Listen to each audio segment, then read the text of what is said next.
Я приветствую вас, дорогие друзья, уважаемые гости и подписчики моего канала. Спартак Суббота на связи прямо сейчас, психоаналитик. Спартак, приветствую вас.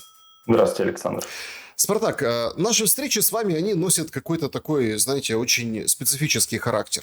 И тем они и выгодно отличаются от других, потому что посмотреть на политику можно совершенно под другим углом. Конечно, сейчас идут авторшоки после выступления Трампа на Генассамблее и встречи с ним Зеленского.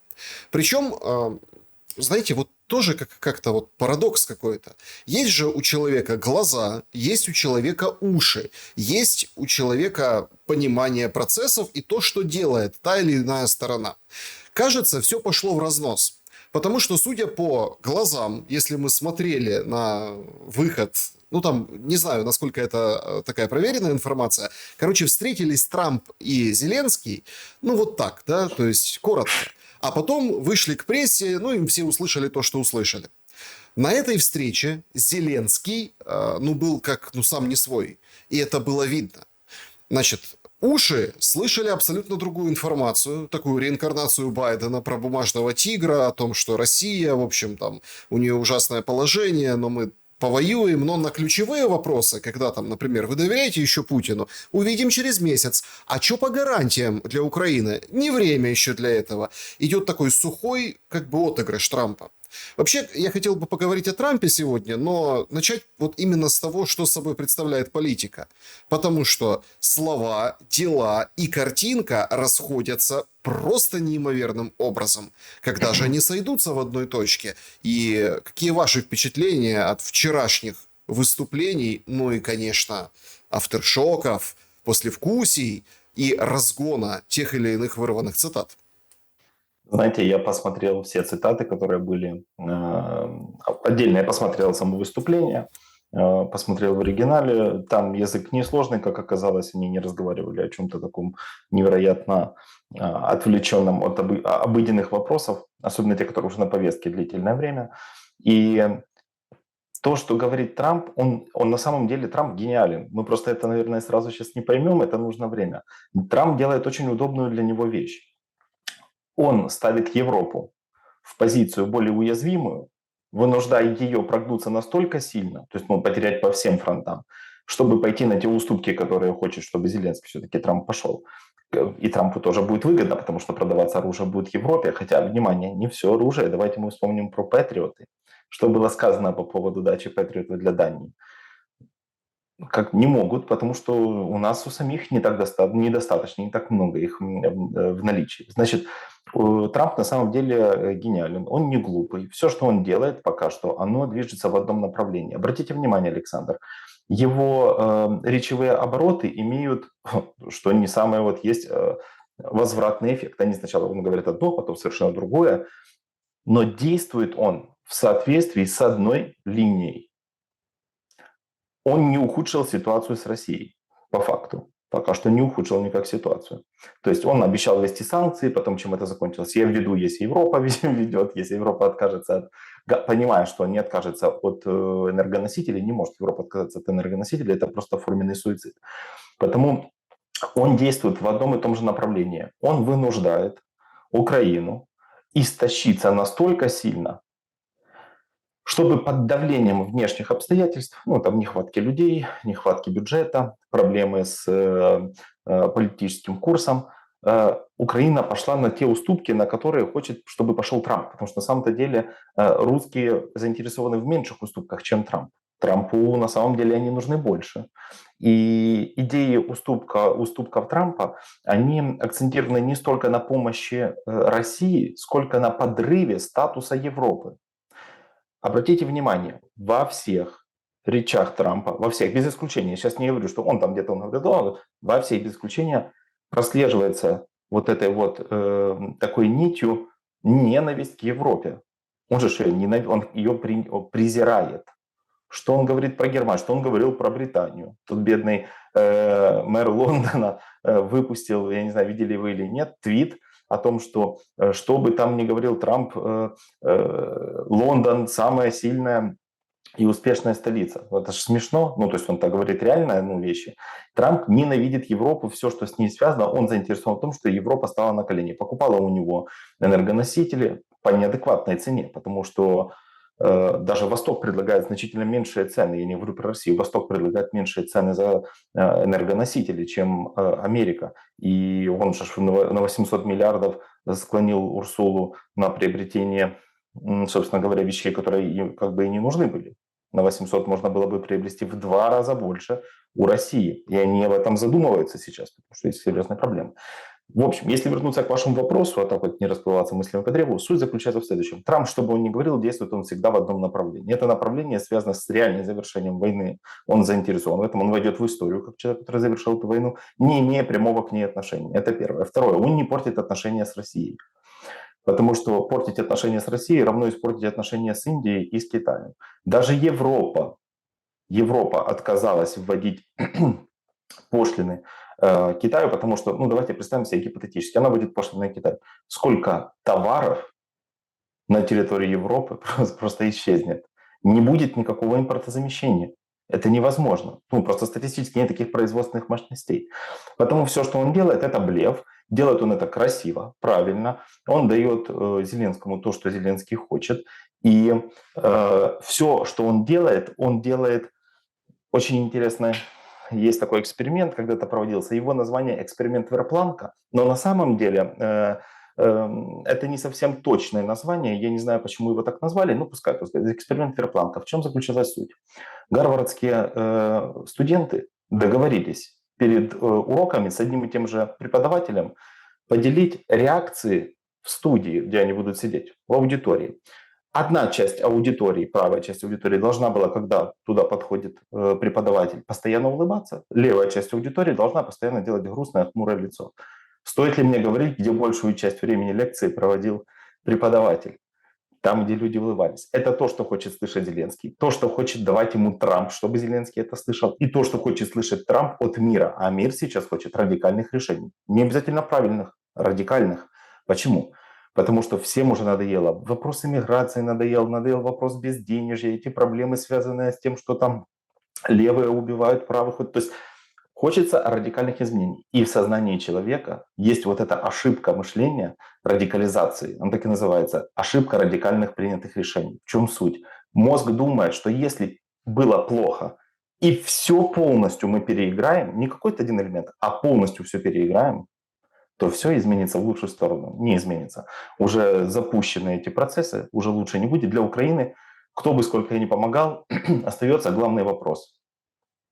Люди. Это то, смотрите, честно скажу, меня можно за мои слова сейчас ненавидеть, презирать, я не против. Мне не важны километры, мне важны люди. Человеческий ресурс, нация, которая по подсчетам социологов через 100 лет просто не будет существовать. Меньше одного ребенка на семью рождается. Мне вот что важно. Не километры, не вот эти вот области. Люди с людьми не считаются, как скот. Забивают, отправляют на смерть без какой-либо логики. Он, Зеленский, недавно сказал, был же съезд, он со слугами своими встречался, вы знаете, эту партийный съезд, он обсуждал это. Некоторые депутаты, которые контактные и сторонники того, чтобы заканчивать войну, они вот рассказывают о том, что Зеленский сказал следующее, что говорит, я молод, силен, пока воюем.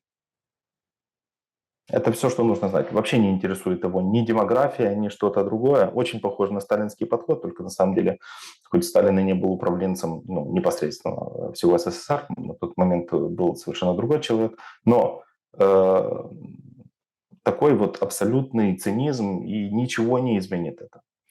А на что рассчитывает Зеленский в этой всей истории? На то, что можно будет потянуть время. Чем хуже ситуация в стране, мы возвращаемся с вами ко второму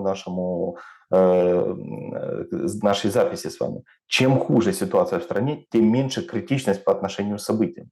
Человеку легче остаться в тех условиях, в которых он находится. Ему выйти за рамки этих условий сложно. У него не за что кушать.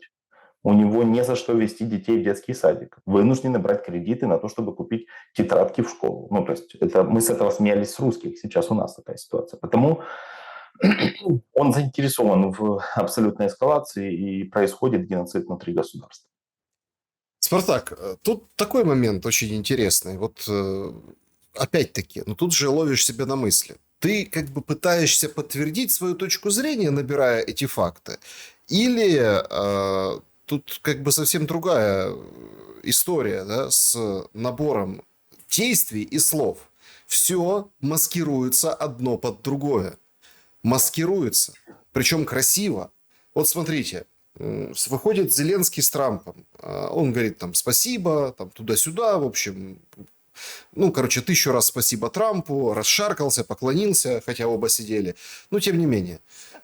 И говорит, первая леди хочет наладить контакт с Меланией Трамп, чтобы они совместно, потому что у нас большое мероприятие в рамках вот этого визита в Нью-Йорк по детям, по возвращению детей. То есть, ну, вот такая, да, история. И он с этого начинает фактически. Он с этого начинает, дает такой пас, и дальше все то, что там да, было дальше, политическое. Ну, вот очень интересный момент. Потом выходит советница на телевидении Мелании и говорит, слушайте, ну, она пришла там, с кем поздоровалась, с кем не... Она очень вежливая, Мелания имеется в Да. виду. Но, в общем, во встрече отказано. Как так? Точно так же идет вот эта история там, по поводу антироссийской резолюции ну, Генассамблеи ООН. США говорит, не, мы подписывать не будем. То есть рассказать про то, что бумажный тигр, хотя, опять, мы же должны слышать, не просто слушать. Он говорит, как бы, как будто. То есть это, знаете, вот у меня были такие, может, у вас тоже такие были, ну, такие приблотненные знакомые, они очень четко научены опытом, чтобы тебе как-то сказать, да, вот это вот так предъяву бросить, но надо вставить определенные слова. Как будто, как бы, может, ну вот типа, вот это типа откуда пошло, да, вот, ну как бы, Мгм. как... И вот они вот таким вот макаром, да, вот как бы снимают весь груз вот этих слов. Да, понятно, сейчас там от России пошел ответ. Песков говорит, ну, мы вообще-то не бумажный тигр, мы медведь, как бы, да, ну, бумажных Мгм. медведей не бывает. И вроде все пошутили, обменялись какими-то такими колкостями, но по сути дальше это не пошло. И все вокруг вот Да. это обставляется. Как вы думаете, вот есть же линии, за которые цепляется Зеленский, ну, например, там обстрелы, уничтожение, люди гибнут, и это все выносится, не работает в последнее время. Он решил на другой козе подъехать, к козе скумбрии, в общем, решил через первых леди отработать. Сейчас, тем более, очень хороший повод. Европа дает 200 миллионов евро для того, чтобы с 1 по 11 класс дети кушали. Это катастрофа. Это признание катастрофы. Кушали в школе, имеется в виду. То есть Европа кормит наших детей, платит пенсии, все платит. На нее еще взваливается груз. И все говорят, там Эрдоган, Трамп, ой, вы знаете, война продлится еще долго. Так а за счет каких пиар-ресурсов и манипуляций человеческими эмоциями? Кажется, что эмоции исчерпаны уже все. В данном случае не исчерпаны эмоции, потому что чем дальше, тем меньше возникает критики. Вы же обратите внимание, вот я очень хотел вам рассказать, с каким столкнулись непосредственно вы эффектом. Ну, сейчас я сделаю ремарку к ситуации Трампа и его леди. Смотрите, первая леди – это люди, имеющие вес, имеющие статус. Для того, чтобы через первую леди подойти к контакту, ну, к первому лицу, необходимо прям заручиться серьезной поддержкой этой первой леди. И это очень влиятельные люди. На самом деле мы просто этого не представляем. Мы привыкли, что это типа просто жены где-то они на тусовке могут там пообщаться. Это не так. Первые леди – это очень серьезные статусные люди. Они имеют доступ к телу. И как выглядит для меня вот эта ситуация с Зеленским и его желанием подкатить вот с первой леди? Буду немножко, знаете, пошел в своих изречениях, но суть это такая. Это выглядит, как будто бы приехал в Британию к лордам негр с барсеткой, у которого много-много денег. И он говорит, смотрите, у меня есть деньги, я такой, как вы. То есть, понимаете, он говорит, они говорят, ты о чем? Вообще, ты кто? Ты вчерашний день. Тебя не существует. На политической карте тебе позволяют существовать. И ты хочешь, чтобы самая важная часть моей жизни, там, моя супруга, понимаете, что супруга даже не просто человек, с которым он там живет или строит отношения. Супруга – доверенное лицо. Это очень серьезный статусный элемент. Люди этого не все это понимают. В Украине, кстати, это мало кто понимает. И я подозреваю, что ни один из президентов этого не осознавал. Это очень в мире, особенно в мире этики политических деяний, это очень серьезный статусный человек. И вот приблизиться к детям, приблизиться к жене недопустимо. Никто ему не даст. Это просто смешно. А то, на что вот почему люди готовы слушать историю из утюга, но не готовы слушать истории, которые рассказывают люди, которые реально что-то понимают. Вот, например, почему вам будет сложно, почему мне, вам, почему Арестович, почему всем людям, которые хоть что-то понимают, будет сложно донести эту информацию по причине, во-первых, интеллектуальная корреляция, уровень интеллекта в связи с, ну, потенциальный уровень интеллекта, естественно, в связи с условиями в государстве падает, а люди, которые слушают, и так слушают, но не могут влиять на события внутри страны. Они уехали. Это первая причина. А второе, вот знаете, к чему подвергся Александр Шелест, к чему подвергся Арестович и многие-многие другие. Игнац Земельвейс был такой врач. Он обратил внимание, что раньше родильные отделения были в тех же отделениях, где и морги. И он обратил внимание, что очень высокая смертность среди рожениц в течение нескольких дней после от инфекции. И он предложил идею о том, что нужно использовать спиртовые салфетки, мыть очень тщательно руки после выхода из одной комнаты в другую в обязательном порядке. Потом предлагал ставить вот эти рукомойники. Стоит ли мне говорить, что он столкнулся с очень серьезным порицанием со стороны врачей? Его освистали, сказали, что ты вообще понимаешь, мы так уже 1000 лет делаем, все в порядке. После его смерти обратили внимание на эту статистику и заметили, что на самом деле мужчина был прав. И после того, как ввели его идею, статистика смертности снизилась на 97%. Можете, что такое 97%, мне объяснять не надо. Это просто почти перестали умирать роженицы от инфекции после этого. А вот рефлекс Земельвейца – это то, с чем сталкиваемся мы как люди, которых смотрят. Это такой психологический феномен. Он заключается в отторжении новых, обоснованных, логических идей в угоду старым, привычным доказательствам. И связано это с тем, что человек готов жертвовать чем угодно, лишь бы оставаться в статусе кво. Вот как было раньше. И вот мы все время боремся с этой советской историей, с этой советской гадиной, знаете, мы не должны быть как... А вот как встарь. И вот это у нас все остается, и мы постоянно движемся в сторону редукции, снижению нового. Мы не хотим ничего нового делать, мы повторяем одни и те же действия. Но как говорил великий ученый, что повторение одних и тех же действий с ожиданием нового эффекта – это форменный идиотизм. Понимаете, в чем дело? Так нового нет. Я заметил выжженное поле идей за счет информационной войны. Это следствие, да? Следствие информационной войны, пропаганд и так далее. То есть вполне же есть разумные люди, которые могут дать идею не из 3 пунктов, условно, как закончить войну, да? Вот как же нам... Вы заметили тоже, это парадокс, да? Почему так происходит? Потому что Россия говорит о каких-то сложных переговорах. Вот сейчас опять всплывает на поверхность после этой Генассамблеи, а давайте встретимся. Зеленский сделал... не знаю, я бы... казахи, они не такие, у них там своя традиция политическая, все. Но я бы, конечно, на месте казахов обиделся. Причем политически. Причем красиво, дипломатически отшлепал за вот это высказывание. Значит, он в интервью рассказывает о том, что вот, мы готовы встретиться, и поехали там, называет перечень стран, и говорит, мы даже предлагали встретиться в какой-то стране вроде Казахстана. То есть 12 часов назад, примерно 8, может 8, он встречался с Токаевым. Встреча была освещена как ни о чемная. Ну, типа они встретились, пожали руки, поговорили об энергетике, о чем-то там экономике, да-да-да. Это все очень короткие встречи в кулуарах. Точно так же он там обнимал Кристалину Георгиеву из НВФ, слава Украине, героям слава, перебросился с этим Варфоломеем, Вселенским патриархом. То есть это набор встреч, это вот просто, скажем так, такие контактики, которые выставляются вот в качестве таких 30-секундных роликов, что они там сели, что-то поговорили, ну, спасибо, до свидания. И после этого, через 8 часов, он говорит, какая-то страна вроде Казахстана. Но и он отказался от этого, типа Путин. В очередной раз, уже сегодня, Москва говорит, так никто не против встречаться, только надо проработать встречу. А от этого как будто не слышат. Вот интересно, почему?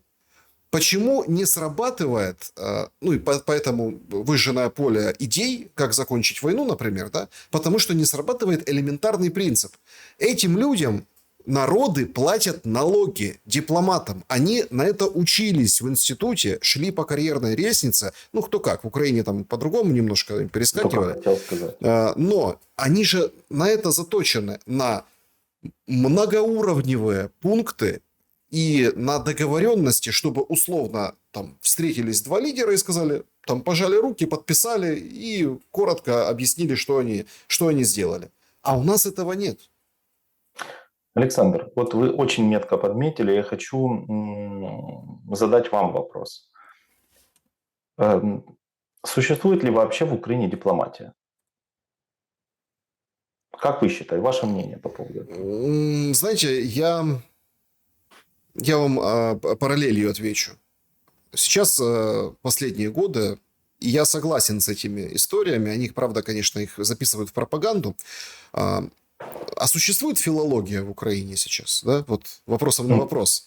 Потому что, смотрите, классическая, теоретическая база, люди, владеющие базой, то, что преподают в университетах, это существует. Но когда ты выходишь на улицу, включаешь телевизор, берешь в руки газету, ты видишь такой специфический очень украинский язык. Я думаю, что нечто подобное происходит и с дипломатией. Да, потому что в России дипломат, который выполняет функции дипломата по международным вопросам, он у власти дольше, чем Путин. И это о чем-то, да, мне кажется, оно говорит. Да? То есть мы как бы должны понимать, что есть культура дипломатии. Я вам тоже, раз вы любите метафоры, я вам такой, знаете, как вопрос задам. Чем отличается богатый человек от разбогатевшего? Тем и отличаются наши дипломаты от дипломатов Российской Федерации. Там люди понимают, как это работает, и они долго там. У нас дипломаты меняются как перчатки. Сначала Кулеба со своими абсурдными тезисами. После этого Сабиха. Знаете, вот, кстати, я ему отдельно благодарен. Я думал, я знаю плохо английский язык. Но если бы не Сабиха, если бы не наш министр международных дел, это величина. Это, я считаю, это, ну, если во время войны это второй человек должен быть после президента, если нам нужны союзники. Я вот слушаю и думаю, так, слушайте, у меня вообще нет никаких проблем ни с речью, ни с когнитивными способностями, ни с сферой познания в обычных житейских вопросах. То есть на самом деле не хочется гордиться этими людьми. Какими бы они ни были, они могут быть очень интересными в быту, они могут хорошо играть в домино, у них может быть любимая собака, которую они ходят, стригут по выходным, они ее любят, они прекрасные семьянины. Это не дипломат. Хороший человек – это не дипломат. Посмотрите на систему дипломатии в нашей стране. Наши люди апеллируют к эмоциям. Он взял и оделся вот как в тренике, приехал президент на какой-то там саммит в трениках. Ну, я считаю, что это треники. Ты не можешь назвать это штанами. Понимаете, в чем дело? То есть он приехал в трениках и в какой-то там фуфайке. Он думает, что военный тренч во время войны, так это демонстрируется военное положение, или что все страны, как страны, ну, там все дипломаты как дипломаты, есть дипломатический кодекс, есть устав, негласные люди одеваются. Ему 1000 раз на это намекали. И он как бы только несколько раз пришел к этому выводу. И то, я думаю, его просто прогнул, его уже, ну, его в офисе его просто люди прогнули, сказали, слушай, прекращай позорить, ну, потому что нам никто тебе денег не даст. И когда я смотрю на то, как демонстрирует свою позицию наша дипломатия, и какого дипломатического курса, внимание, неизменного, с 22 года ничего не меняется. Путин держит свое слово. Его, еще раз, Путина можно ненавидеть. Путину, к нему можно относиться как угодно, называть его узурчивым, что угодно можно говорить. Он держит свое слово. Семья Ельцина до сих пор жива. То есть человек сказал, и он держит свое слово. Наши словами играются. Для них это все шутки, для них это КВН. Сегодня они пошутили одно, завтра другое. Если не подходит, мы меняем человека. У них нет позиций доверенных людей. У нас нет доверенных, у нас не подходит на министра международных дел. Его взяли, поменяли. Еще этот не подходит, этого поменяли. Вместо этого поедет Умеров. А вместо этого... Это что за подход такой? Дипломатия – это очень сложный, Александр, это очень тонкий процесс. Ты должен сказать так, чтобы всем это запомнилось, но не запомнилось, кто сказал. Так работает дипломатия. У нас люди просто приезжают как на какую-то... Я смотрю дипломатический курс Украины, и мне становится досадом, потому что я понимаю, к чему это все приведет. Но это упадок будет. Потом, когда вы говорите, почему тебе предлагают встречу, потому что это сложный процесс. Еще раз, люди договариваются более детально поехать в баню или встретиться возле пивнухи, чем Зеленский планирует встретиться с Путиным. Давайте встретимся без каких... Я готов встретиться без каких-либо условий. Как это вообще работает? Это же встреча двух президентов. Почему у Путина с Трампом получилось договориться? Очень легко они взяли, это договорились в течение нескольких недель, они все спланировали, сделали. Покажи свою политическую волю. Покажи, что ты... Во-первых, если бы он поехал в Москву, его бы никто не убил. Вы сами понимаете, что смерть Зеленского в Москве – это поражение России в политическом мире никогда не отмоется. Никогда.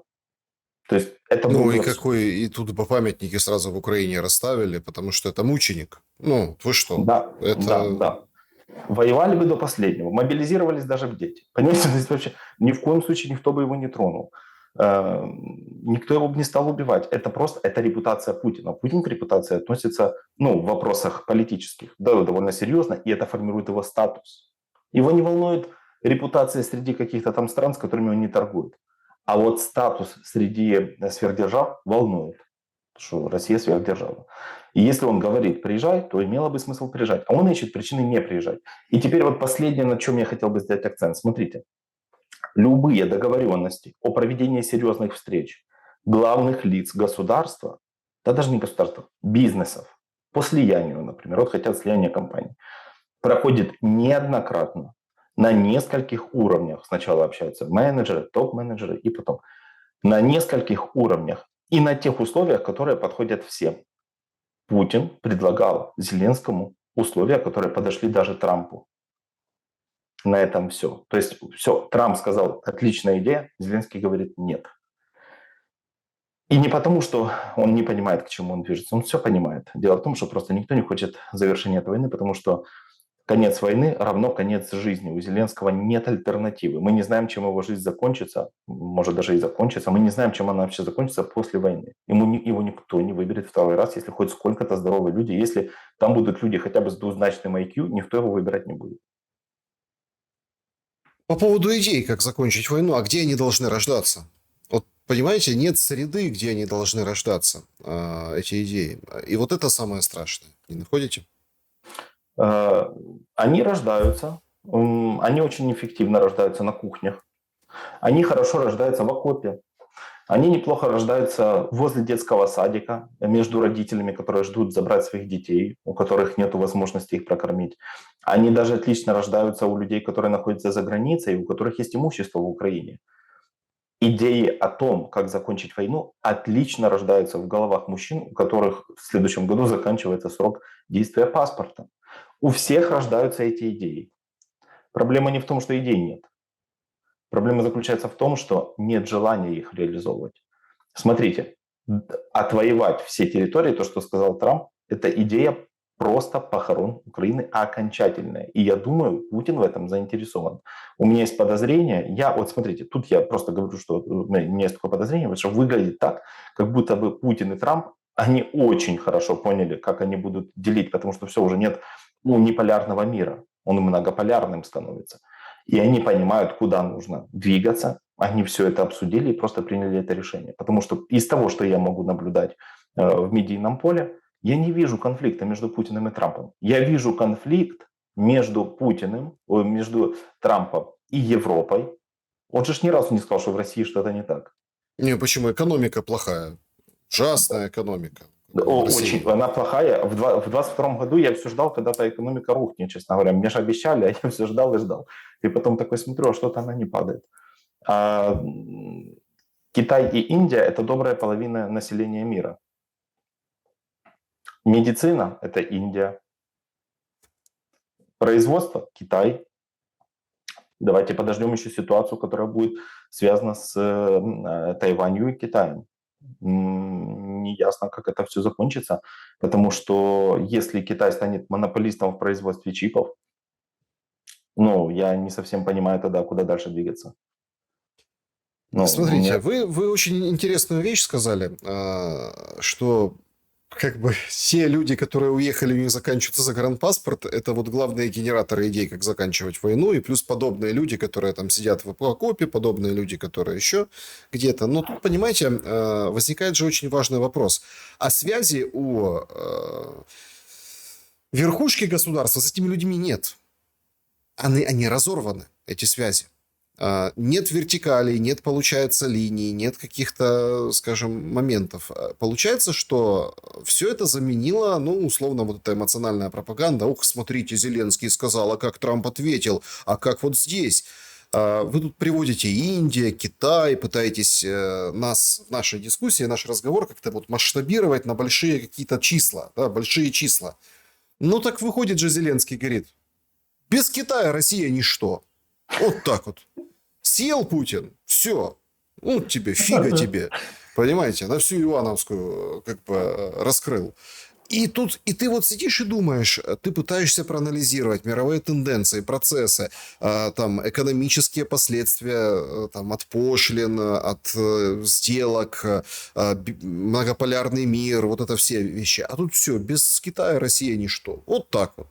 То есть, смотрите, ну, тут не работает даже эффект зеркала, потому что от того, что ты скажешь, там, без Запада, условно, Украина ничто, ну, все скажут, ну да, и сенсации никакой не будет. То есть, вы понимаете, какое идет привыкание к тому, что, ну, так, ну, Авертона, которая расширяется, и оно расширилось до такой степени, что теперь, ну да, мы украинцы, ну да, мы там воюем, да, надо воевать, ну, хорошо. Это перерождается в какой-то сюр.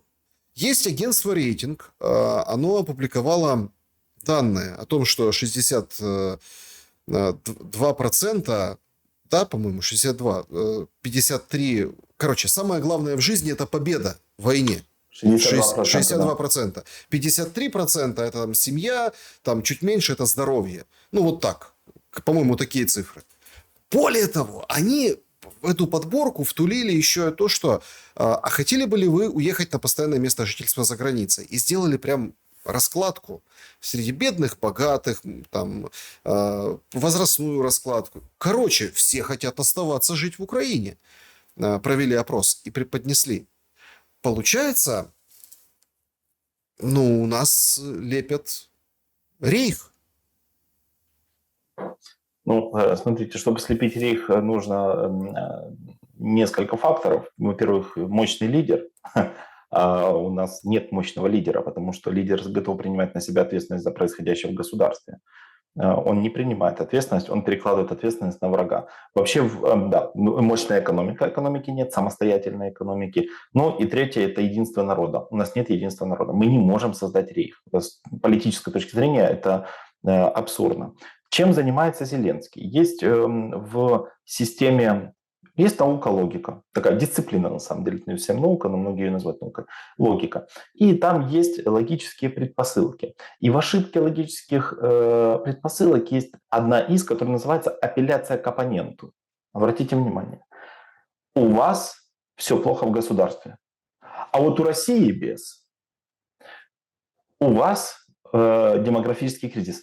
А вот Россия вымрет, если вот кто-то. Эта апелляция к оппоненту связана с тем, что нет существенных позиций, которые подтверждают правоту стороны, которая апеллирует. Мы ссылаемся на то, что у кого-то другого плохо. И это то, в чем вот наша украинская. И вот это реально наш менталитет. Как радовались люди, когда те дроны прилетели, понимаете? Это ж, я не говорю прямо, это бесчеловечно. Ну, то есть, почему должны страдать люди, которые нам помогают, иррационально помогают? Зачем им чувствовать на себе войну? Это чисто украинский менталитет. И вот эта вот апелляция к оппоненту, она демонстрирует неспособность давать ответы. А неспособность давать ответы формирует больше вопросов. А когда вопросов много накапливается, все, что может делать власть, это показывать физическое, либо, в принципе, силовое давление. И вот мне хочется еще на что обратить внимание. Ну, я думаю, вы замечали, у вас много отличных спикеров, вы глупых людей не приглашаете, вы уже точно это обсуждали, просто, может, где-то я упустил. Мир не воюет с Россией, мир воюет с Путиным. Вы можете себе представить, как больно должно быть человеку принять факт, что когда говорят про то, что в России все плохо, говорят, у Путина все плохо. Никто не говорит, у Зеленского плохо, говорят, Украине конец. Украинской нации проблема. Территории теряются. Путин теряет территории. У Путина умирают люди. Это империя, это власть. И еще раз, она может кому-то нравиться, кому-то не нравится, но они говорят, мы империя, мы действуем как империя. Они последовательны. Любое последовательное действие, даже самое странное, в социальном поле воспринимается как воля. У Украины нет политической воли, потому что все действия – это хаотичная реакция на внешние раздражители, которые, что важно, не всегда к ней относятся. Происходит какое-то событие где-то в Китае, и почему-то Зеленский считает, что это его как-то касается. Я вообще не уверен, что Си Цзиньпин на улице, если встретил бы Зеленского, узнал бы его в лицо. То есть, понимаете, да? Я молчу про то, что Зеленский бы никогда не узнал Си Цзиньпиня, потому что он его вживую, если и видел, то это было очень случайно, и я надеюсь, что он запомнил этот момент на всю жизнь, потому что это величина. Понимаете? То есть масштабы разные. Александр, масштабы разные. И очень досадно, что наша страна столкнулась с тем, что местечковый рэкет становится во главе государства, получает в руки, в бразды правления огромное государство с серьезными ресурсами. Ну, были серьезные ресурсы, мы сейчас их немножко отдали, но получается так, что были и ресурсы, и все было. И со всеми можно было договориться. В чем Трамп прав? Этой войны быть не должно было. Это все пафос. Это все, знаете, что мне напоминает?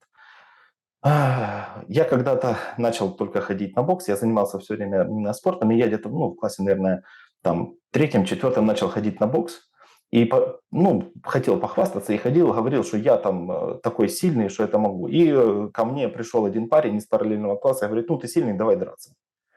Объяснить то, что мне набили лицо, это, мне быстро объяснили, хорошо я дерусь или нет. Это то, с чем сталкивается государство Украины. Потому что в какой-то момент они сказали, а мы имеем право на НАТО. А мы можем все-таки, Будапештский меморандум, он не работает. Все работало, все было в порядке до тех пор, пока ты почему-то не думал, что ты умеешь в бокс. А выяснилось, что ты не умеешь в бокс, ты ни во что не умеешь. Ты живешь на дотациях. Ты государство, зависимое от внешних. Давайте представим себе ситуацию на 1 месяц. Я не говорю на год. На месяц ни одной копейки из всего мира. Это не вопрос капитуляции, это вопрос перестанет существовать государство. Просто перестанет существовать. Еще непонятно, украинцы будут рады или нет, потому что уже устали, вот тут сидит это. Но сильное истощение, когнитивное. Общался с деканом в одном украинском вузе, и он говорит, Спартак, набор людей, это форменные идиоты, в будущем люди не смогут нормально, эти люди будут оперировать других людей. Так берут всех подряд. Половина студентов по Украине, именно. Это как половина мест только набрали от всех вузов. Вот именно. И понимаете, это если ты хочешь уничтожить государство, я не помню, чья это фраза, но я знаю, что она написана в мэрии на входе в Швейцарии, в какой-то там мэрии, что если ты хочешь уничтожить государство, уничтожь образование. Сделай коррупцию в рамках образования, сделай низкое качество самого образования, потому что такие люди не смогут нормально оперировать других людей, такие преподаватели не смогут учить других учеников, сделать из них великих, такие политики не смогут принимать верные решения. И все двигается туда. Но это делает не Путин, это делает не Россия, не Америка, не кто-то другой. Это делают люди у власти своими руками. Я не знаю, как долго это будет длиться на самом деле. Я не знаю, сколько нужно времени, чтобы люди открыли глаза и вышли из этого рефлекса Земельвейца и в конце концов начали смотреть Шелеста, начали смотреть людей, которые на самом деле просто... Смотрите, я же не говорю, что мы все говорим правду. Мы даем альтернативу. Посмотри в эту сторону. Вот парируй. Вот есть довод, парируй его. Докажи обратное. Потому что, Александр, в науке бремя доказательства ложится на того, кто выдвигает утверждение. Принцип «я верю, а вы опровергаете» не работает. Я верю, что Украина победит. Скажи как? Назови хотя бы один, я не знаю, в России случится... На Москву. О, боже, это на я Москву. когда увидел, слушайте, я думал, Ющенко, хотя бы уже окончательно не будет позориться, но, может, ты бы все-таки уже хотя бы не писал этого. Двое сыновей, да, в США живут вроде, если не ошибаюсь. Да. Учатся там, работают. Внук в Москве. Это там развелся сын с женой, и внук Ющенко в Москве с матерью. Туда, в принципе, на Москву понятно. Соединение семьи, там плюс-минус. Нет, тогда все, забирай свои слова обратно. Внука хочет увидеть Ющенко. Да. Слушай, а вы, Александр, вы видите, опошлили такую хорошую идею. Представляете, он к внуку тянется. Ему внука хочется увидеть. Понимаете? Корни. Это ж любовь, видите, ее не остановить, даже километры. И ничего не остановить. И война. Это все мелочи на фоне любви к семье. Потому, Александр, я вам серьезно говорю, что я наблюдаю за тем, что происходит, и я подозреваю, что со временем никаких психологических феноменов для описания этого абсурда уже не будет. Потому что это превратится просто в старое доброе ультранасилие, как в заводном апельсине. То есть в этом уже нет логики сейчас. А дальше это будет не просто нелогично, а против здравого смысла. И я думаю, что если у людей не появится хотя бы какого-то желания посмотреть в другую сторону, то ничего и не поменяется. Но давайте, учитывая то, что каждому по заслугам его, если человек не способен выйти за рамки понимания, не способен хоть немножко заглянуть, а что говорят другие? Вот о чем там идет речь? Они же почему-то собираются, почему-то там уже 1301 или какой 1307 день войны. Что-то же говорит этот Алексей. Что-то же там спрашивают его, и у него есть на что-то ответы. А давайте мы посмотрим на это. А давайте посмотрим, что этот философ говорит. Он же тоже часто у вас, он тоже говорит... А можно вот такой тогда вопрос, пока вот мы здесь находимся в этом поле ваших примеров, да, которые вы набрасываете. Я всегда был противником, потому что это мешает аналитике вот этих, этого черного и белого. Поэтому, насколько это возможно, здесь на моем канале, да, люди с разными мнениями или препарирующие, процессы, или там высказывающие там какую-то свою позицию, и для баланса там есть другие люди, есть люди не потому, что для баланса, а искренне так считающие, есть люди, которые меняют точку зрения. Смотрите, война черная и белая. Нам привыкли так говорить. Пропаганда черная, одна, вторая пропаганда. То есть без вопросов. Вот, например, допустим, там Арестович сборы возобновил. Все рассказал, как он видит. Да, я задавал ему вопросы. Но все равно люди говорят, ага, то есть переобулся. Или там споры, это же убийство, это же там... И вот так. То есть был так, стал это. У меня очень мудрый человек. Опять-таки, я не хочу Арестовича конкретно обсуждать. Он все сказал, и он может сказать за себя и ответить, и люди могут у него спросить. Он там стримы тоже проводит свои, то есть и плюс рубрика в наших программах у него своя. В принципе, я к вам как к специалисту, чтобы вы препарировали со своей позиции вот этот процесс. Смотрите, тоже интересный момент. Когда вот это происходит, ага, там, переобулся, ага, не тот, ага, вот здесь. и начинается вот это вот брожение. С одной стороны, там, человек меняет точку зрения, он ее меняет потому что. Да. С другой стороны, это потому, что уже не воспринимается, и все тогда встраивается в эту линию. Ага, или капитуляция, или победа. Мгм. Победит или этот, или тот. Но вот Трамп же сделал, вы сказали, вы начали с этого наш сегодняшний разговор, Трамп гениальный. Это же гениально! Он говорит, пускай отвоюют все свои территории. Мы посмотрим, чем это обернется. Да, люди не заметили, кстати, этого. Люди заметили, я верю, что мы это можем, они могут это. Не заметили деталей. В этом и есть суть дипломатии. Понимаете? То есть Люди это не видят. мы посмотрим, чем это обернется. И вот это же интересно. Вот почему народ... Я предположу, мое предположение.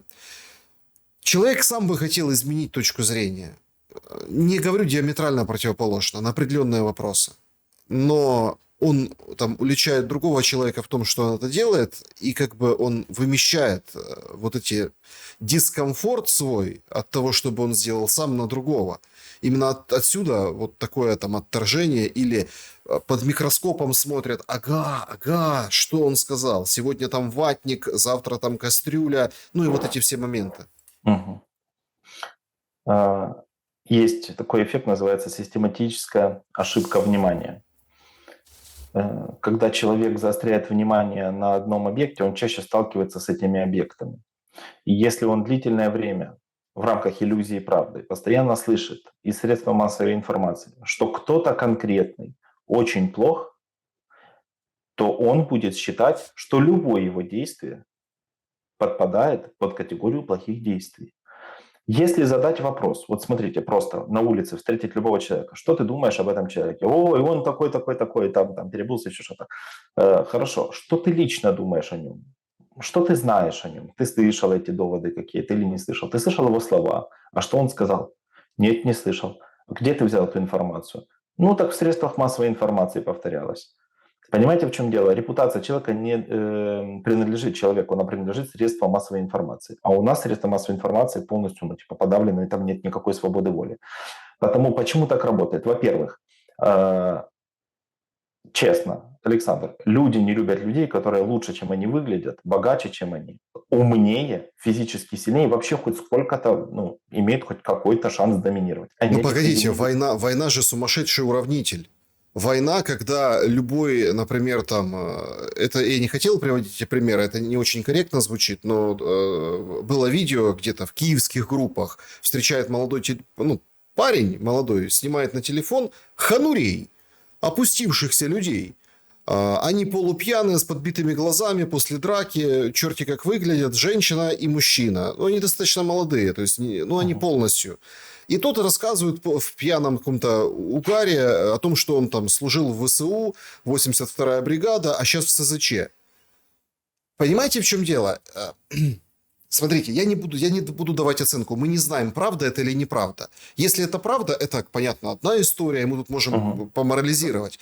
Но давайте возьмем, что это неправда. Каждый ханурь может сказать, что он не просто ханурь, а он СЗЧшник, потому что это превращает общество в клоаку.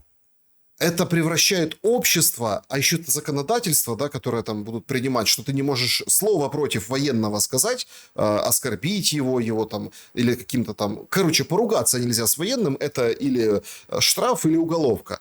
Потому что это ж военный. Вот он сидит, вот это вот непонятный человек на улице, встретил парень. И он говорит, а я военный. И вот что делать с институтом репутации? А вот в данном случае у меня есть аргумент. Смотрите, человека делают манеры. И в условиях абсолютного уравнения интеллектуал не останется в равенстве с другими людьми, он будет выше. И вы посмотрите на этих людей, которые говорят, вот то-то, что-то. Это люди, которые имеют, да, их уравняли. Причем не факт, что уравняли в сторону ниже. Может, их немножко даже и подняли, знаете. Они никогда не были интеллектуалами, а сейчас им дали возможность, и они называются электоратом. Потому они себя кем-то, ты кто-то, понимаете? Это я когда-то отцу сказал. Он меня спрашивает, слышишь, ты кто? Меня спрашивают. Я говорю, я личность. Знаете, что ответил отец? Он говорит, ты личность и не более. Не более, да. И не более, понимаете, это очень важно понимать. Потому смотрите, людям очень больно признавать, что в условиях абсолютного равенства есть люди, которые просто выше базово.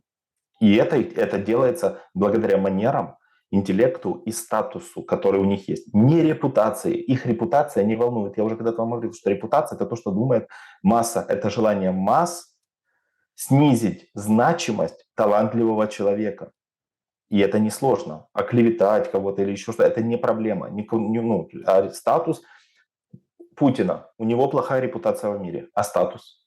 Он принимает решения, и от сих до сих все считаются. А еще нужно учитывать другой момент. Имидж. Имидж – это статус среди себе подобных. И вот у Путина статус среди себя подобных достаточно сильный, а у Зеленского сомнительный, потому что он уже как его воспринимает. Если он где-то появляется, то люди такие, знаете, как на вечерах благотворительных начинают доставать кошельки, и надо денег дать. То есть у тебя имидж плохой, у тебя нет репутации нормальной, еще и статус плохой. Потому вернусь, отвечу на вопрос. Дело в том, Александр, что людям очень больно признавать факт, что несмотря на огромное давление общества, после которого многие люди совершили суицид, не выдержали, несмотря на огромное давление общества, несмотря на преследования, разные виды давления, угрозы со стороны государства, несмотря на санкции, персональные санкции, это вообще никого, это нету такого в Конституции. Я такое просто, или я не знаю чего, но это абсурд. Но несмотря на это, человек по-прежнему популярен. Он говорит, и с ним считаются. С тобой не считаются даже дома. Тебе жена изменяет, если она у тебя вообще есть, а дети не уважают. У тебя нет денег даже жизнь свою поддержать. И ты от безвыходности начинаешь бросаться на людей, у которых получилось. Потому у людей есть вот это ощущение того, что они никогда не достигнут вот этот разрыв. И они будут ненавидеть. Умные люди, на самом деле интеллектуалы, которые читают книги, у которых нет вот этого, знаете, информационной дебильности, что они не сидят в одном ТикТоке бесконечно. Так, ТикТок тоже может быть полезен, но у них же помимо этого и другие типы деятельности есть. Люди, которые учатся, развиваются и понимают, чего хотят, что они могут сказать, даже если им не импонирует этот человек. Они могут сказать, мне он не очень нравится, но я не знаю суть его идей. Вот в чем дело. Они не делают скоропалительных выводов на основании того, что им скармливает общество и государство, которое это общество абсолютно подавило. Поэтому мне очень досадно, что у людей не возникает идеи хотя бы услышать альтернативу, хотя бы посмотреть, что может быть другое.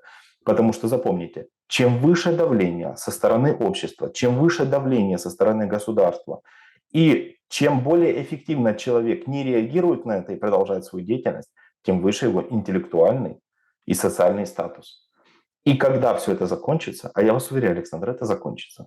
Когда это закончится, все, кто были на другой стороне, в ужасе осознают, насколько сильно они ошибались. Никогда об этом не скажут.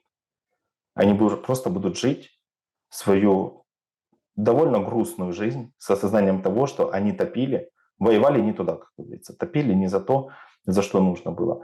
Но и для этого нужен мозг. Тут важно, чтобы он остался. Финальный хочу комментарий от вас получить. Поставьте, пожалуйста, диагноз. У меня такая работа, министерская. Это какая-то божественная работа, потому что ты проектируешь правила игры. Какая еще есть работа, где ты создаешь правила игры для миллионов людей? Бог есть. И не знаю, кто еще есть. На самом деле, эта работа довольно интересная, заявляет вице-премьер Украины Михаил Федоров.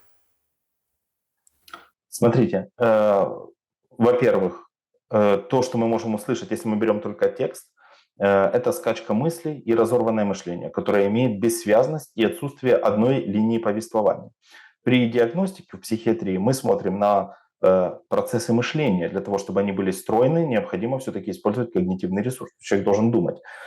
И они должны быть в одной линии повествования, они не должны скакать. В данном случае мы видим, что человек просто-напросто пытается использовать какие-то фразы, которые друг к другу не относятся, для того, чтобы продемонстрировать свой статус. Можно это назвать как разорванное мышление, а можно назвать тем, чем это является в подавляющем большинстве для наших политиков. Резонерством, использование заумных фраз и патологическое пустое мудрствование. За этими словами, Александр, нет ничего.